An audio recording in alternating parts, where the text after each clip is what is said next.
Good morning dear students. आजना तमारा हिंदी विषय में पांचमी कविता है धरती की शान एनो अभ्यास करवानो है। तो धरती की शान ना कवि है पंडित भरत व्यास जी। पंडित भरत व्यास जी हमारे जाने माने गीतकार थे, बराबर। ए गीतकार हता। एमणे आ कविता आपी है। एमां मनुष्यने वधारे बुद्धिमान कह्यो छे, बराबर। आपणे मनुष्य छे ने तो आपणने वधारे बुद्धिमान कह्युं छे। एमां मनुष्य ने अपनी बुद्धि और कठोर परिश्रम के आधार पर जल, स्थल और आकाश में कई उपलब्धियां अर्जित की है। अने मनुष्य सबसे बुद्धिमान प्राणी बनाया है, बराबर। आपणे छे आपणी लागणीओ दर्शावी सकीए छीए, बीजाने जतावी सकीए छीए, बोली सकीए छीए, पण जे प्राणी छे लोको बोली सके छे, नथी बोली सकता। एटले शुं कहे छे के मनुष्य छे ए सौथी वधारे बुद्धिमान व्यक्ति छे। એટલે અત્યારે આપણે પોયમ સમજીશું।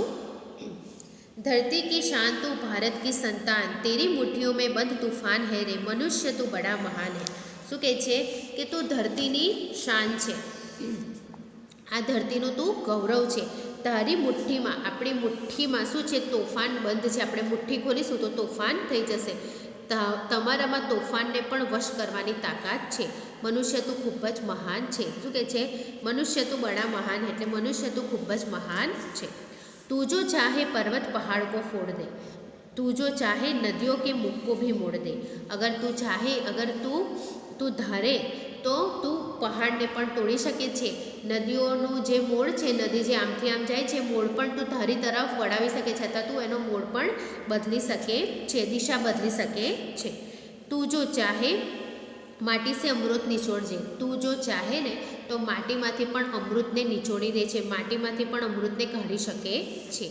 तू जो इच्छे तो धरती ने आकाश, तू जो इच्छे तो धरती को अंबर से जोड़ दे। तू जो इच्छे तो धरती अने आकाश ने पण एक करी दे छे। आपणे कई गया होय पर्वत पर केवुं तो आपणे दूरथी जोईए, आपणे कई नदी किनारे, दरिया किनारे गया होय तो आपणे दूरथी जोता आपणे एवुं लागे के ज्यारे धरती अने आकाश एक ज थई गया होय, पण एवुं नथी होतुं।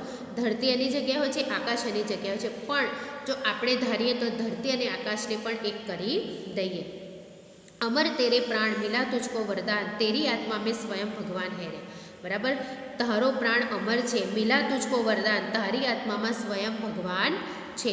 तारी आत्मा में तने अमरतानुं वरदान मळ्युं छे अने आत्मा में स्वयं परमात्मानो समावेश छे, विराजमान छे, एवुं कहे छे कवि। आगळ, नयनों में ज्वाला, तेरी गति में भूचाल, तेरी छाती में छिपा महाकाल है।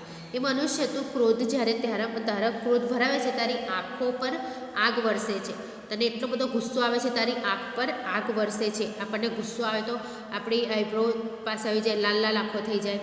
તું તારી ચાલ એ શક્તિ જે ભૂકંપમાં હોય છે, તારી છાતીમાં મહાકાળ રૂપી શિવ બેઠા છે। તેરી છાતી में छिपा महाकाल, ने थारी छातीમાં મહાકાલ શિવ ભગવાન છે, શંકર ભગવાન છે, તે બેઠેલા છે। पृथ्वी के लाल तेरा हिमगिरी सा भाल, तेरी भ्रुकुटी में तांडव का ताल है। निज को तू जान, जरा शक्ति पहचान, तेरी वाणी में युग का आह्वान है रे। શું કહે છે? તું જ્યારે ક્રોધે ભરાય છે તો તું શંકર ભગવાન જેવું રૂપ, તારી છાતીમાં શંકર ભગવાનનો વાસ થયેલો છે। તો હે પૃથ્વીના પુત્ર, તારી પાસે હિમાલય જેવું મગજ છે, આપણી પાસે હિમાલય જેવું વિશાળ મગજ છે। કેમ કે આપણી મગજમાં કેટલી બધી બાબતો, ઘરની, ટ્યુશનની, શાળાની, બીજી આપણા ફ્રેન્ડ્સની કેટલી બધી બાબતોનો, કેટલા બધા વિષયો અંદર સમાવેલા છે। તો શું કહે છે? ઉન્નત, બહુ જ મોટું મગજ છે। તું જો ક્રોધથી ભ્રુકુટી તીરછી કરે, તીરછી નજર કરે તો તેની અસરથી શિવના તાંડવ જેવું તાલમાં હોય છે। તો તું તારી શક્તિને ઓળખ। શું કહે છે? જરા શક્તિ પહેચાન। हे मनुष्य, तू तारी शक्तिने ओळख, तारी शक्तिने तू पहचान। तारी वाणीमां युगनो ललकार, तारो अवाज समग्र देशमां, समग्र युगनो अवाज छे, समग्र युगनो। इनकेस कोईनी साथे अन्याय थतो होय पण ए ना बोली शके ने डर लागतो होय, शरम लागती होय, पण जो तमे एनी जग्याए तमे अवाज उठाओ तो तमे एक समग्र विश्वनो अवाज बनी जाओ छो। अने एनी वात पण सामे आवे छे, मतलब एने जे अन्याय थतो होय ते पण बंध थई जाय छे अने तमारी अवाज ए बुलंद बने छे। आगळ, धरती सा धीर, तू है अग्नि सा वीर, तू जो चाहे तो काल को भी थाम ले। તું ધરતી જેવી ધીરજવાળો છે, તારી અગ્નિ જેવી શક્તિ, તારામાં અગ્નિ જેવી શક્તિ, તું જો ચાહે તો કાલકો, તું જો ચાહે તો આ કાળ છે, આ જે પ્રેઝન્ટ છે એને પણ તું થામી લે, એને પણ તું રોકી શકે છે, એટલી તારામાં શક્તિ છે. પાપો કા પ્રલય રૂકે, પશુતા કા શીશ ઝૂકે, પાપોનો પ્રલય રૂકી જાય અને પશુતાનું શીશ ઝૂકે. પાપો કા પ્રલય રૂકે, પાપ જે થઈ રહ્યો છે એ રૂકી જાય, એનું અટકી જાય, એ વિનાશ જે થઈ રહ્યો છે, પ્રલય એટલે વિનાશ, એ જે થઈ રહ્યો છે એ અટકી જાય અને મનુષ્યનો જે હેવાનિયત, જે અમુક ગુનાઓ કરે છે, જે ખોટા કામ કરે છે એ પણ રોકી શકે છે. એટલી તારામાં હિંમત છે, એટલી તારામાં તાકાત છે. ગુરુ સા મતિમાન, તારામાં ગુરુ જેવી મતિ છે, બુદ્ધિ છે. પવન સાતું ગતિમાન, પવન જેવી બરાબર સનસનાઈને તું નિર્ણય લઈ શકે છે કે તું એકદમ બધા જે ચેન્જીસ થાય છે એમાં તું ભળી જાય છે. તેરી નભ સે ભી ઊંચી ઉડાન હે રે, બરાબર આકાશથી પણ તારે ઊંચે પહોંચવાની તારામાં શક્તિ રહેલી છે. હે મનુષ્ય, તારામાં એટલી બધી શક્તિ છે, એટલી બધી બુદ્ધિ છે, પણ તારે એ શક્તિનો ઉપયોગ કરવાનો છે, તારે એ શક્તિ પહેચાનવાની છે. આપણી જે સુષુપ્ત શક્તિઓ છે એ જાતે જ આપણે ઓળખવાની છે. બરાબર, તમને સરસ ગીત ગાતા આવડતું હોય કે સરસ ડાન્સ કરતા આવડતું હોય કે તમને સરસ રીતે વાંચતા આવડતું, પણ તમે જ્યારે આગળ સ્ટેજ પર આવીને બોલશો, ગાશો ત્યારે ખબર પડે ને, એમને તો ખબર ના પડે.